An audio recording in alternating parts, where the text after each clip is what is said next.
I got the phone call from the Hall of Fame committee telling me that I was going to be inducted. And I said, see, honey, that's why I still wear this t-shirt, because of, my time in Hot Springs. And he said, well, hopefully they can get you some more t-shirts now they're going to the Hall of Fame, because this wasn't all worn out. So we got a good chuckle out of it, but I can tell you that my time in Hot Springs, the people that I was able to compete with, the coaches, had an impact on my life to this day. Obviously, I still wear the t-shirts. I am so fortunate and I feel so honored to be given this, I guess, honor, and pardon me for, I'm gonna blame on pregnancy brain, my excuse, pregnancy brain, but my husband is very proud of me, and I can't thank my sister enough for being there and coordinating all of the video conferencing and the flexibility that that they've given us is very, very touching. I'm not going to cry, I promise. My husband said, keep it together. I said, I won't cry. But I wish my parents could be there to see this. And there was a picture, I'm not sure if it came in the PowerPoint, there's a picture of me and my sister and my mom, our junior year at the state track meet. She drove down and cheered her little heart out for us. So the community is wonderful. They support their student athletes, and I am so fortunate to have been a part of that. And I want to thank you all for letting me join in tonight and be part of the celebration. So thank you all very, very much.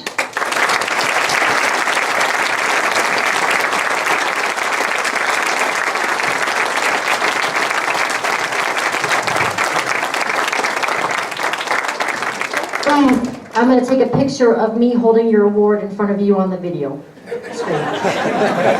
It's okay if it adds 10 pounds, you're pregnant. So.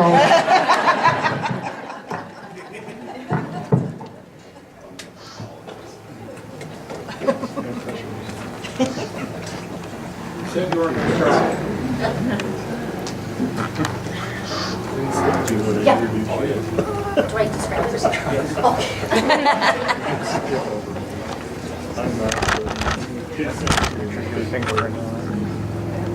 Oh, Jack, this is going in the auditorium. It's a good picture. It's your good side. It's the one with the flowers. You're like this. Oh, the tilted head. Of course, before people took selfies more popular. Okay, tell me where to go. Am I good here? Yeah, stay.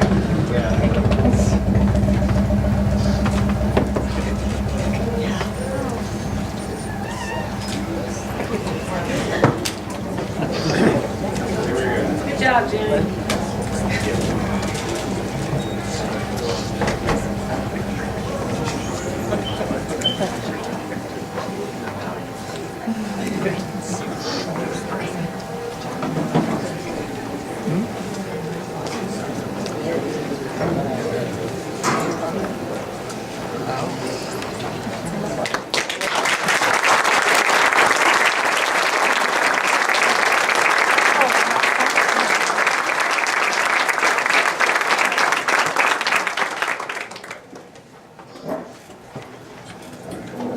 Bye. Bye. Bye.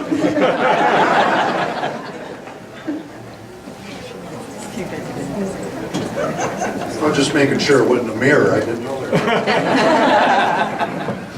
Congratulations. Our next recipient is from my neighborhood. Come a long ways. Both of us come over here to see one another, his family, and other neighbors. To tee it off, we got a letter that was sent to Carlos Cornet from his head coach, Larry Ireland. I'd like to read it to you. It says, "Dear Rick, sorry I couldn't be there for you in this induction ceremony. It's one of the best days knowing you are being recognized by the Hot Springs Athletic Hall of Fame.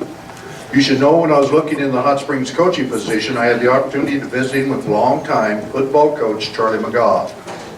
He explained the upper class that was expected to return and also the underclass. He spoke highly of a couple, you included, and also the potential of the up-and-coming Bison.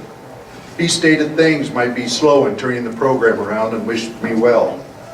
There weren't many who thought the 73 team could win a ball game. With you and a few others, all you did was win 6 games your junior year. As a senior, you helped the 74 team with them all. You had talented classmates, however. I feel you carried the team that year. Your leadership on the field inspired the others to never quit. In a couple of tight games, it was you who helped the team pull out some wins. Not only were you the go-to person on offense, your defense was one of the best Hot Springs has ever seen. I like to say you were tough as nails. You know you couldn't have done it without your teammates. You had help, but I knew who to go to when we needed it. Congratulations, Rick. You're deserving to be in your high school Hall of Fame. You were the best of the best. By the way, you're a pretty good house painter, too. That's from Coach Ireland. Here, I'll let you keep that.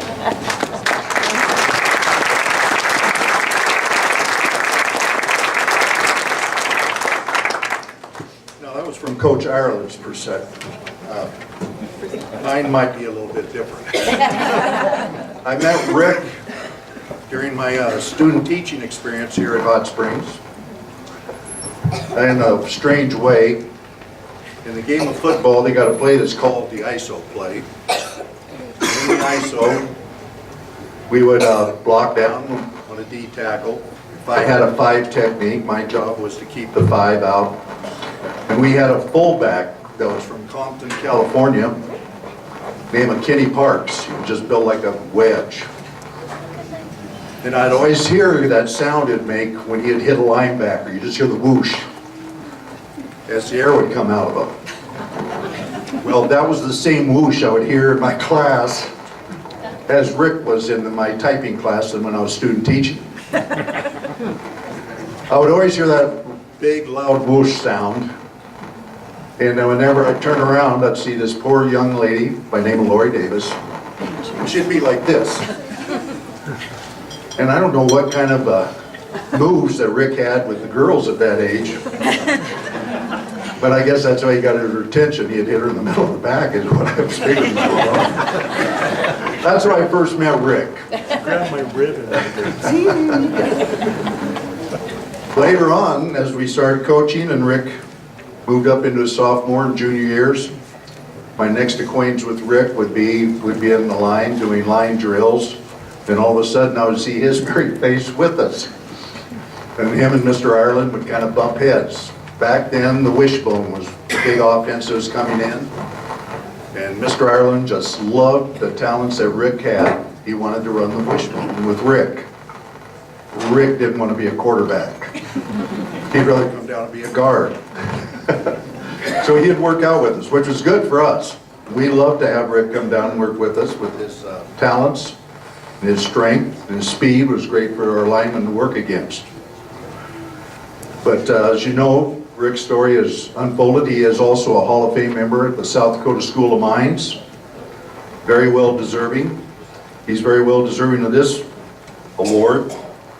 And also, I just want you all to know you got a copy of the little handout here. And you got a nice picture of Rick in the front. You can notice he's got quite a bit of hair there. But his mom and I got a different view of that. We were real tight back in the 70s with the hair rule in football. He was pretty lenient with it. And he had those golden locks. But as he went into basketball season, his coach wanted him to get it cut off. In fact, Rick was going to try to play the coach's hand. He was going to go into practice, that first practice, and the coach would have nothing to do with it. I'm putting equipment away. Here comes Rick to me. Coach, I got to get to practice. Well, what's the holdup? I need a haircut. I said, well, you got some scissors or something, shears. He runs in, he comes back, and he got the tape shears. The doll. Yeah, The doll. they weren't very good. And I said, well, where do you want them whacked? And he turned around and we whacked it off, and I don't know, it just kind of cut and it was layered up. It was terrible. His mom could have got me. I explained to her that it was her son's idea, and I think that kind of saved me on the deal.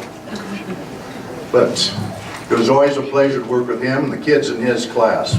So at this time, I'd like to present our newest Hall of Fame recipient, my neighbor, Rick Wass.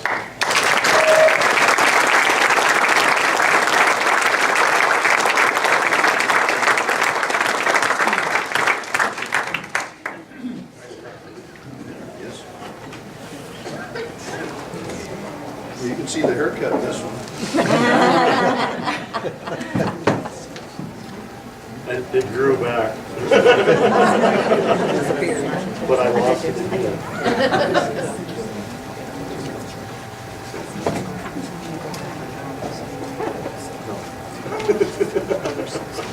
All yours.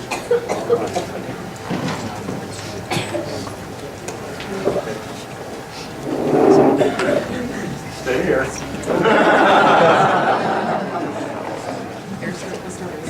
I want to thank the Hall of Fame committee and everybody. This is quite an honor, but the first story that's going to have to be told is Q.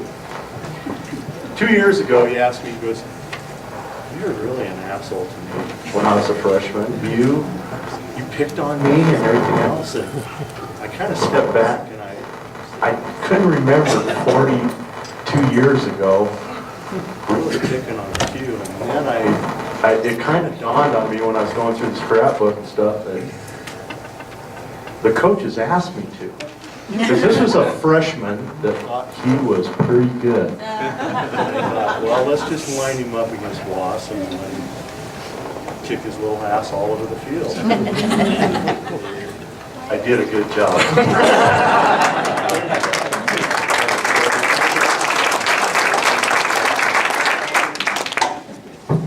About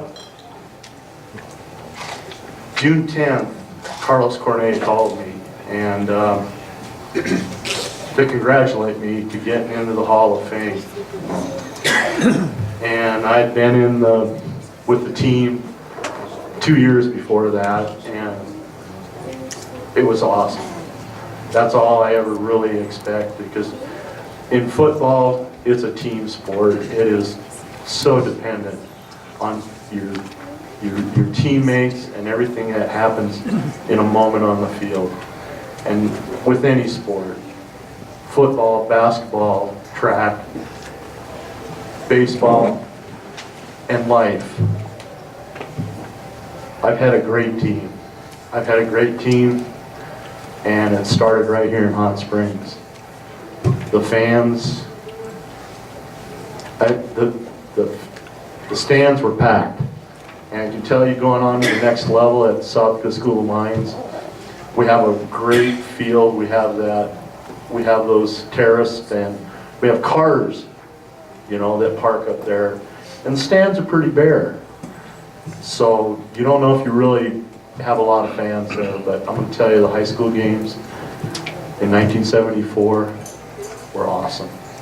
Somebody said we probably had 2,000 people at the Banquet County game. And I have some of my teammates here, and they were the big reason that we did things out on the field together. Everything was done together. When Carlos called me and told me about this, he said something about, I was just coming back from a funeral. My only aunt, was 86 and had passed away suddenly of cancer, had come back really fast. And I never had a chance to get up there and see her before she passed away. You guys are giving me the opportunity now to say thank you to everybody that was involved with this. So I made a list, because about 4 years ago at the South Dakota School of Mines, they inducted me, and as an individual, and if they would have had a hook, I'd have been off the stage. So I made this list and I tried to time it. I've spent about 3 or 4 days on this, trying to keep this quick and simple. But after what I saw with the 67 team, and Mike English had to leave, but he was wearing number 11, my number 11, at the football game the other day. And I told him it fits you better than it does me. It only comes to about here on me. It's not a half shirt. So I like this whole thing is a thank you list that I've made. And I'm trying to keep it down to as simple as I can, but there's so many of you people that were a part of the legacy that we developed. So when I made this list, there's about 125 people on it. I'm going, the hook, they're gonna pull me off the stage. And I thought, well, okay, make a list, the important people first. So Coach Glenn, I had a choice between God, JT, and Gary Glenn. And just for safety's sake, I thought God first. Sorry. You did give me the haircut, remember? And then Mr. Tays, Coach Tays. When I was a freshman, he started this out. And Jackie and you guys, huh? Anybody in track knew what that meant. Huh? I mean, pick it up, keep going, go faster. So we had a very good freshman turnout for track there, and every time he'd yell up, I'd take off running. And he thought, hey, that Wass kid, let's see if he can run the half mile. And I'm going, no. 100, the 200, the 440, one lap. And he goes, no, you just run 2 laps and, yell hup every time you cross the 110 mark. So he put me in the 800. I ran it and I beat Kevin Berg, the senior miler that we had. I dove across the line. I had scars for 20 years of cinders in my, and I'm the new half miler. Every time I ran the half mile, I puked. Huh? That's what drove me the next 3 or 4 years, and all 4 years through college. Coach Tays, thank you so much for that.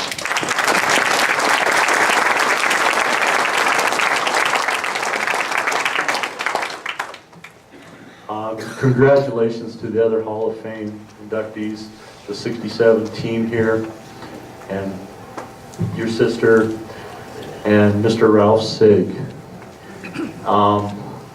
Coach Glenn, Randy lives right across the street from me.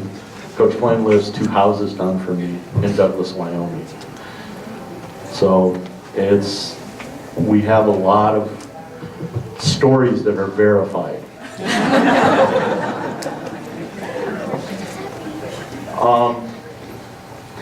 Coach Glenn did teach me the drop step, how to pull, come around the corner, and they turned me into a fullback at South Dakota School of Mines, and I had an All-American tailback. And they called us the best running backs in the conference that one year, even the nation. And we got to play Dakota State my junior year, and we were kind of beating them, and all of a sudden they sent in this freshman quarterback. It's Carlos Cornet. Who the hell is the coach is coming from? Where the hell did he come from? I said, well, he came from Hot Springs. He beat us. And Carlos said that it was one of his proudest moments. So thank you, Carlos, for everything you do, and the Hall of Fame committee.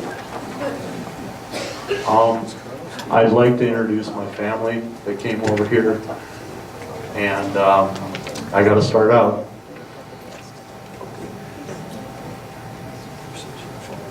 She should have been before God.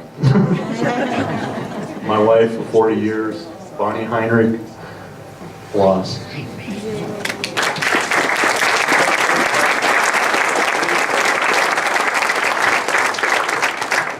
Now, our first date was May 13th, 1973. And she's the reason she's very good. But the only story that I can tell about her, I got in trouble at the South Dakota School of Mines for this one. Thank you, Hugh. Is when you get married your senior year in college, you get your own bed on road trips. Nobody else. You get your own bed. Thank you, Bonnie, for all of that. You've been there the whole trip.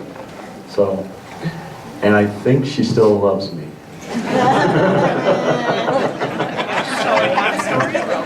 I'm going to have the labs taste test the food again. My oldest daughter, Jillian, and Jeremy, they're here. You want to stand? No. Okay. My other daughter, Brianna, and Jerry, you guys wave or just stand. And then part of my, and then Kyle, my son, just got engaged and couldn't afford to fly up here. Or his mother wouldn't lend him the money again. And he just got engaged, and he's down in the Dallas-Fort Worth area. So, and part of my extended family here is Miss Emily Cook. She's my next door neighbor. Wave, Emily. A triathlete.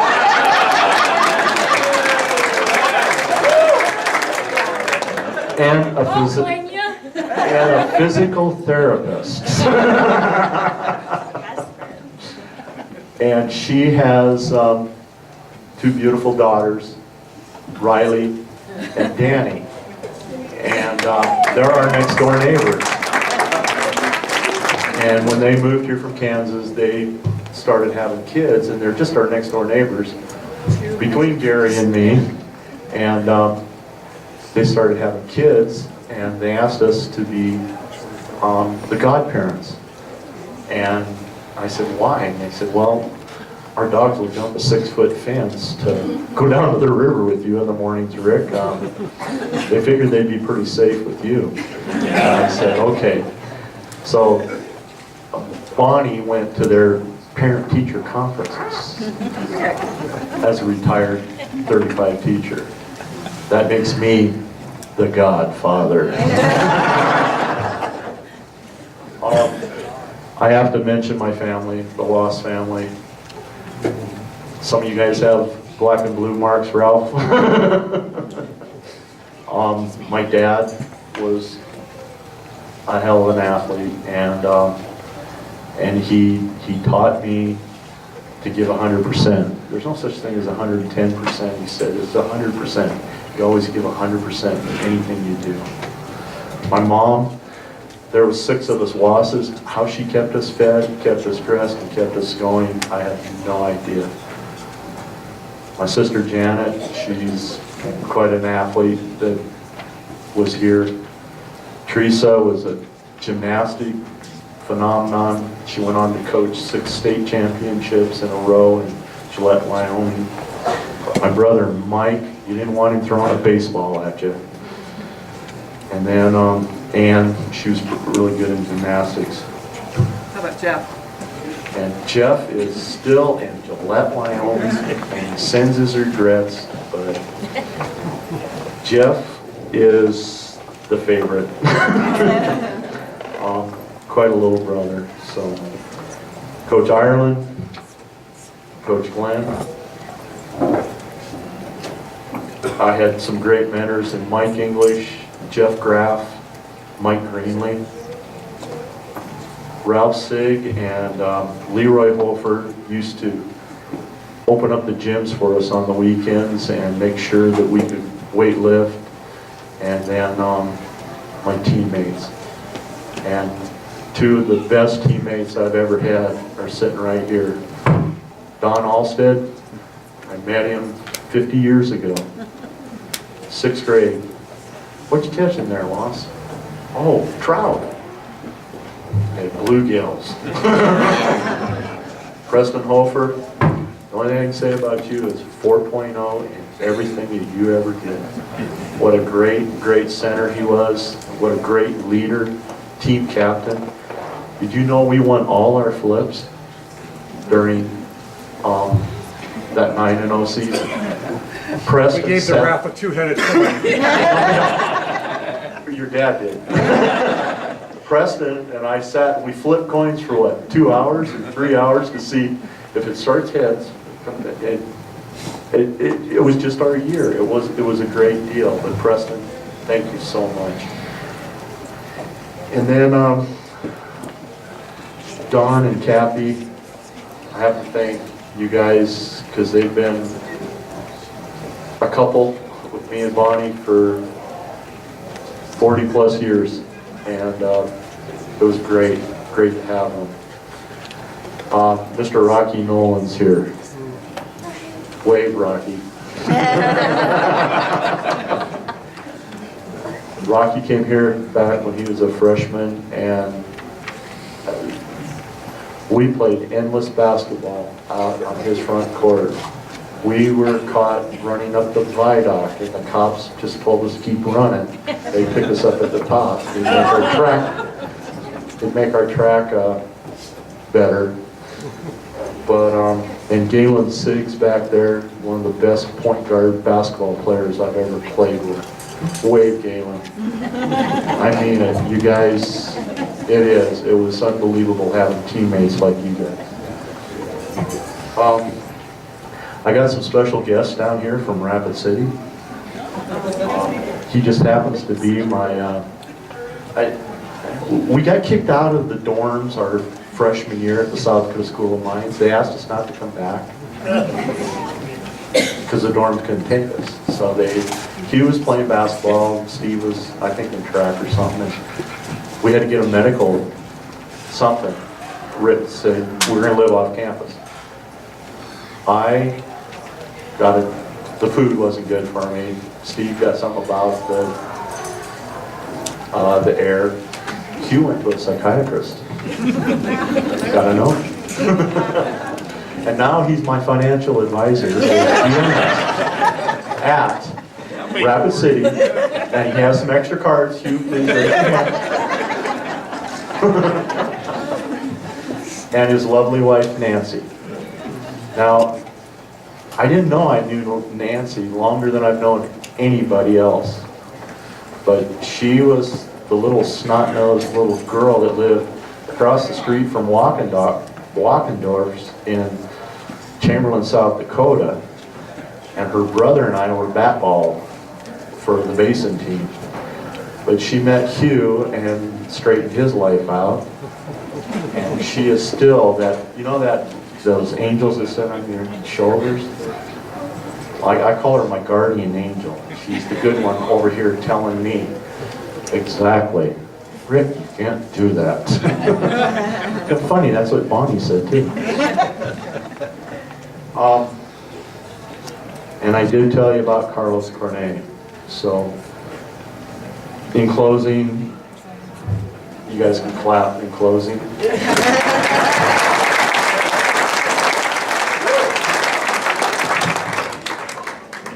I'd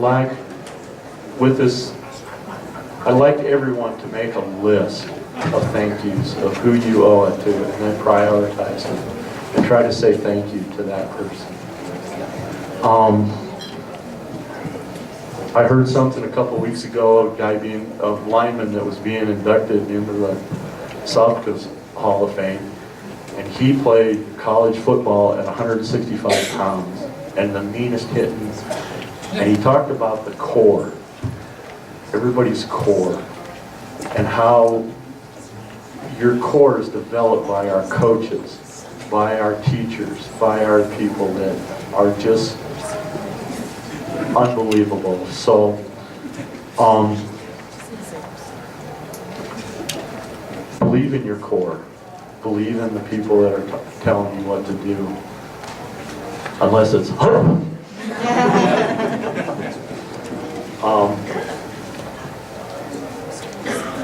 I heard something from a Marine Admiral that was on SEAL Team 6 giving an address one day. One of my daughters pointed it out to me, Brianna did. And the guy's statement is, make your bed every day. You have accomplished something. And I've been doing that for a long time now, and it really feels good. You cannot change the past. You cannot predict the future, but you can enjoy every day and say thank you. So thank you very much in this moment.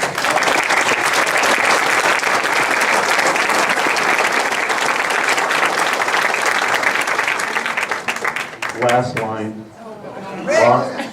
Bonnie, I love you and thank you.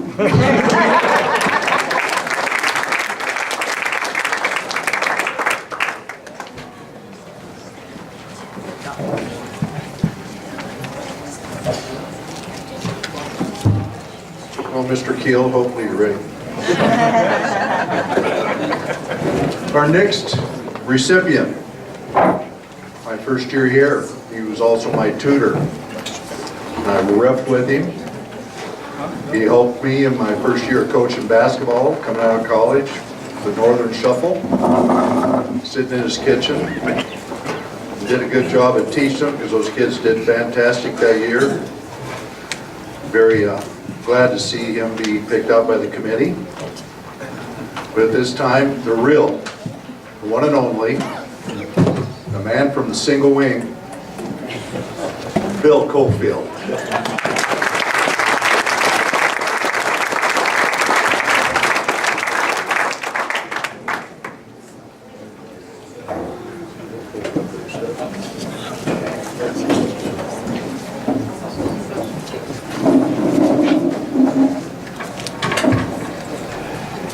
It is my honor and privilege to present one of the 2018 inductees, Ralph C. I've known Ralph quite a while, and this is something I've never told Ralph, but he is the first person I met when I came to Hot Springs. I remember it vividly because I was living at Smithwick and I graduated from the 8th grade at Smithwick, graduated cum sum lately, and as a result of being an alumni of Smithwick as well as Hot Springs High School, I was really touched this evening by running into some of my fellow alumni from Smithwick. They were heartfelt emotions they told to me, and it's changed my presentation completely. They came to me, a couple of them, I haven't even met them all yet, but there are, at the back table, alumni from Smithwick, and they were insistent that I present to Ralph and say to Ralph how much he means to them. Because Ralph taught a couple of years at Smithwick. And those graduates of Smithwick were telling me this evening, and I didn't even know they were going to be here, how much he impacted their lives, how much he meant to them. And be sure and let him and you know how much he meant to those young people at that time. In fact, they were so sure I'd screw it up that they wrote this and handed it to me.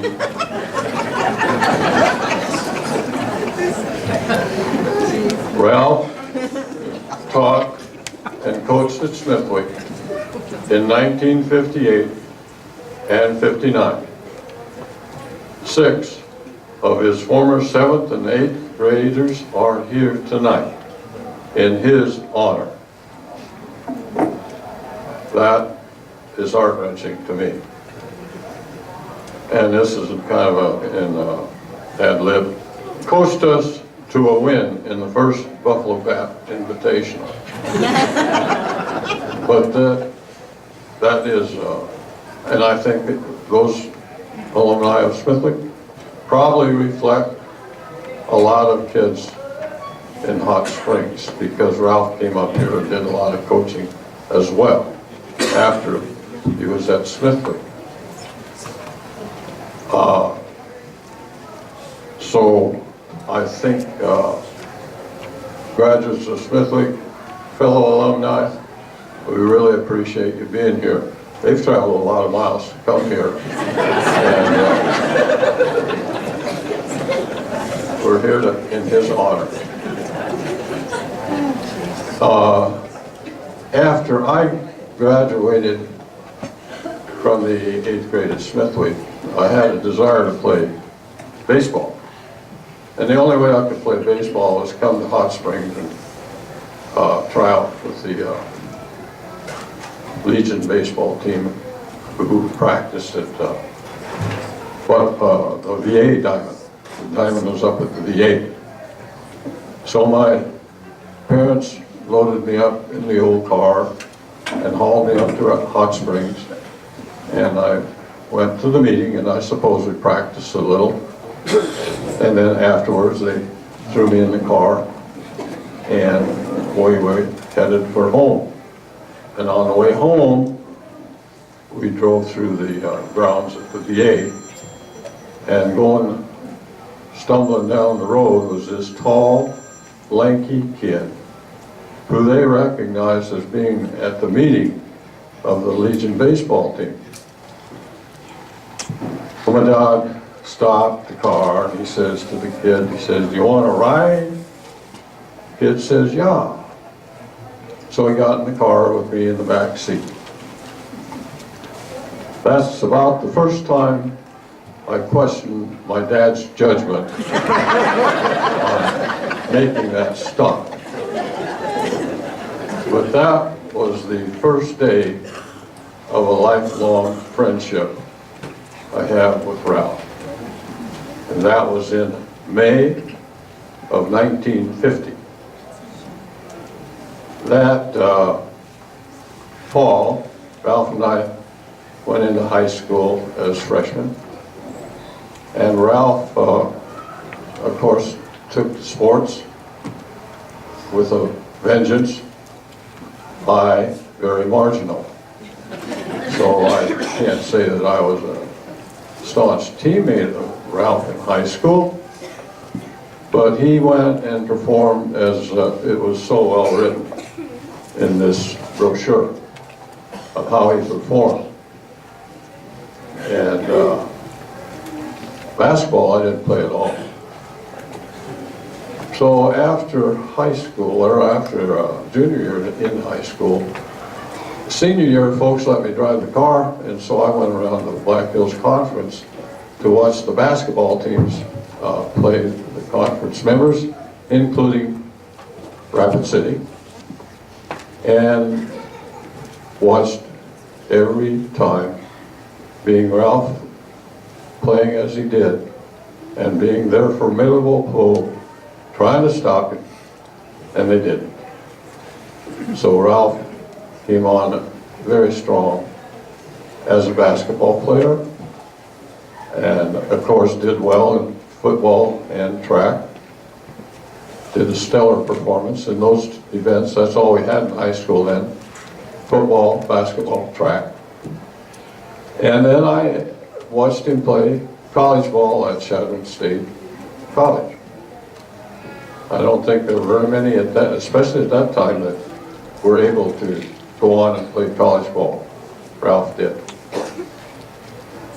After playing ball in the schools, Ralph came back to Hot Springs, active in anything athletic and other things as well. But I think, for example, I think it was mentioned, he was a timekeeper at the basketball games for years. He coached up there at the high school, some of the kids that went on and did very well. I think he was very instrumental in working with the father-son golf tournament here in Hot Springs, which has become a big event. And he's done so many things that probably too numerous to mention and that I can't remember. It's not a problem. But after all that schooling and so forth, Ralph and I did play a lot of, and after the Legion ball, played a lot of ball for the Hot Springs baseball team. We played years. And every once in a while, we would win, or not win, but go to the state tournament. And it was usually a result of defeating our Rapid City team in the regional tournament. So that was kind of an expectation that we would get to the state tournament, as we did a few years. But early on in that endeavor of playing baseball for the Hot Springs team, Ralph finally talked Nevada into marrying him. And I have the same question, why would she? But she did. The interesting part of that is that year that they decided to get married, they decided that they would have their marriage on the same day as the regional baseball tournament. So I would, and I just figured, well, okay, we're going to not have Ralph playing tonight at the regional tournament. And it was against the Rapid City team. Not only that, but Ralph asked me to be his best man. And I'd never been invited to a wedding before, so I really didn't know what a best man did, or how if I was doing good, or doing bad, or poor, or what. And I still wonder. But I think I did a pretty good job, because last month, in August, Ralph and Nevada celebrated their 60th wedding anniversary.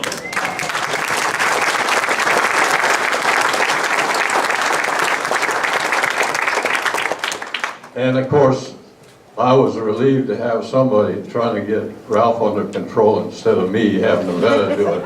And it worked very well. She's been a rock behind him all the way.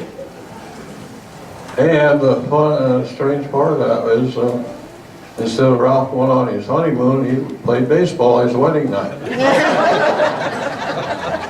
And I was there too. Best man at all. I'm not sure we went to state that year. But, Yes, we did. did we? I pitched an 8-2 ball game. Ralph pitched. Okay, we won. We went to state. And then Ralph went on, after the ball game, went on his, started on his honeymoon. That's the kind of the first time I thought, I found out that the best man's not part of the honeymoon. I was packed and ready to go. But, you know, he's a little bigger than me, so I let it go.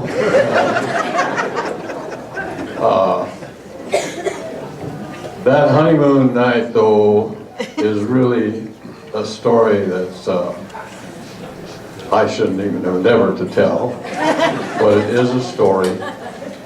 And with that, I think I would, at this point, have the pleasure and the honor of introducing Ralph C.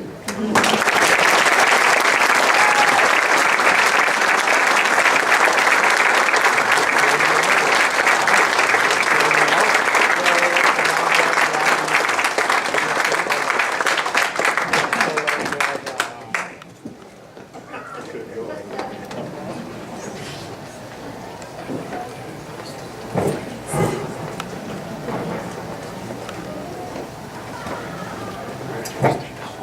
you. That's a good looking gentleman. Thank you.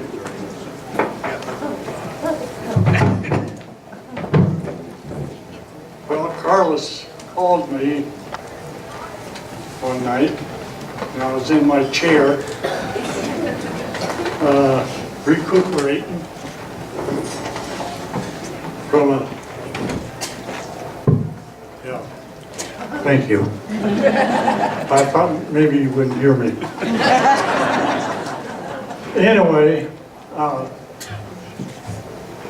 he called me and I was laying in my rocker, and he said I was accepted in the Hall of Fame. I said, what did you say? What did you say?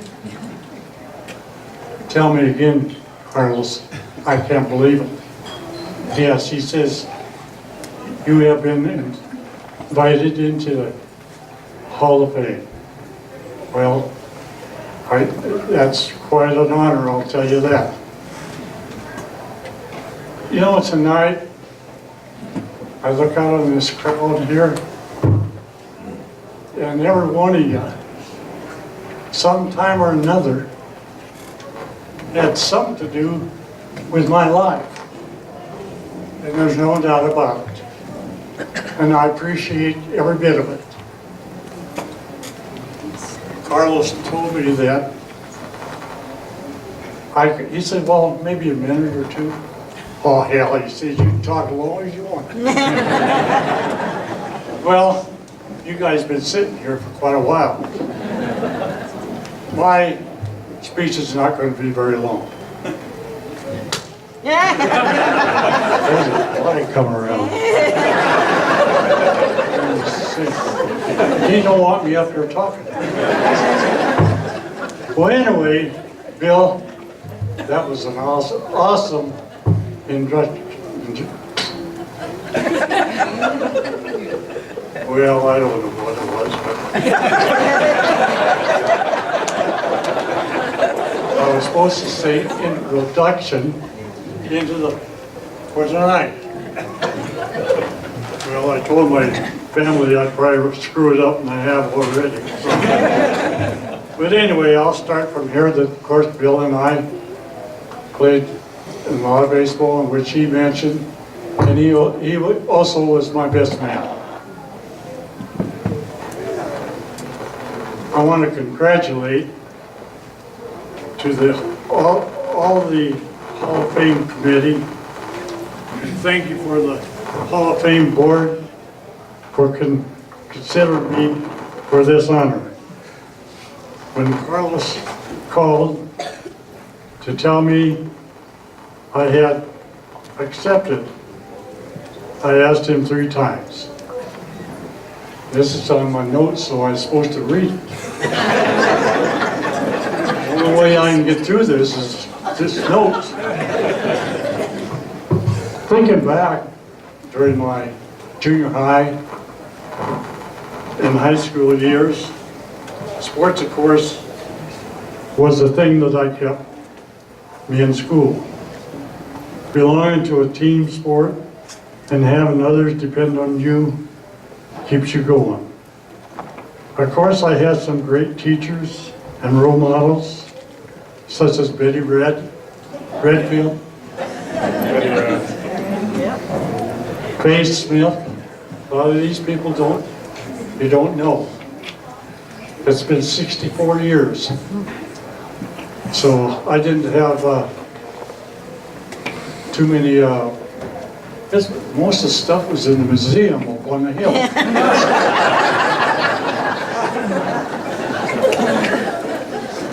Anyway, Faye Smith, Gerald Crutch, Stan Marshall, and Wendell Hanley. I'm sure you've heard some of them. Hanley was coach here for a couple years, in the 50s. And I lived across the street from the junior high. There was a big house over there. My folks lived in Lutheran Hospital House, and they both was employed over there. And so I had a real close, I took care of the pads for the coaches, and I also hung around the basketball practices after and go to bother the guys in the football field. That was the 50s, 49 and 50s during that time. And then I would go and play, while the kids were practicing, I'd sneak down the other end and shoot the basketball.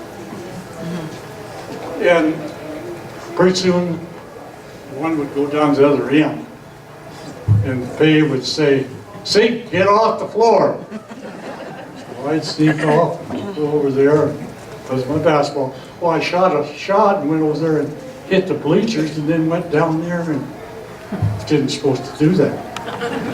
So I went over there and sat down for a while while they did their practicing. And pretty soon I'd sneak out and start shooting again. Well, things didn't get any better, so they got on my tail again. Well, that was enough of that. But one time there was practice.